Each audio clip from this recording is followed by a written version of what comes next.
এখন এই ছেলেটা ইয়াং, তোমার বয়স কত?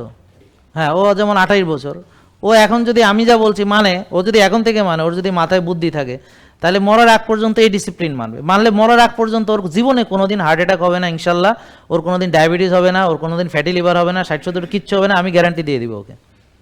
ও গ্যারান্টি নিয়ে যাবে। তারপর যদি কোনোদিন হয় ও কবরে, আমার কবরে যায় বলবে ভাই মানে ওখানে লিখে দিয়ে আসবে স্যারের কথা ঠিক না। কথা বুঝতে পারছেন নাকি বুঝেন নাই কথা?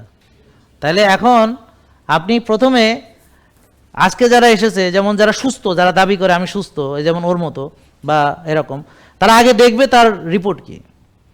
তা রিপোর্টে যদি সমস্যা থাকে ডাক্তার বলবে এক্স্যাক্টলি কি করতে হবে আপনাকে। আর রিপোর্টে যদি সমস্যা নাও থাকে, আমি যা বলছি সেটা মানিয়ে চলতে হবে। যেমন আমি চলি, আমি ভোরে উঠি, আমি কখনো এখন সকালে আমি শুয়ে শান্তি পাই না, মানে আমি যদি আমার রেস্ট ডেও থাকে সেদিনও আমি ভোরে উঠে যাই এবং আমার ঘুম আসেও না যেদিন রেস্ট ডে, যে আমি ব্যায়াম করবো না আজকে কারণ আমার রেস্ট লাগবে। দেখা গেল আজকে আমার ট্রেনিং 2টা, সকালে টেনিস খেলছি, আবার মাগরিবের পরে কারাটে ট্রেনিং আছে, কালকেও ট্রেনিং 2 বেলা। তো এখন আমি শুক্রবার রেস্ট নিব, তো শুক্রবারে আমি দেখে গেল সকালে আমার কোনো রুটিন নাই, কিন্তু আমি সকালে ঘুমাতে পারি না। তো কী করি, ওই যে কাশবনে যাই বা রাস্তায় হাঁটি বা একটা আমি শুলে ঘুম আসবে না। আমার বডি এখন এভাবে তৈরি হয়েছে যে আমি ভোরে উঠব, আমি ঘুম ভাঙবেই 4টা 4:30 এর ভিতরে, হ্যাঁ, তারপরে আমি আমার যে সকালের যে রুটিন সেটা আমি করব, এবং এসার পরে আর আমি তাড়াতাড়ি ঘুমাবো কখন এইটাই চিন্তা, আমি আর বেশিক্ষণ জেগে থাকতে পারবো না। এটা হলো আপনার নেচার হইতে হবে। আমার কথা বুঝতে পারছেন? তো এই নেচার হইতে হলে রেগুলার প্র্যাকটিস করতে হবে, তাইলে হবে।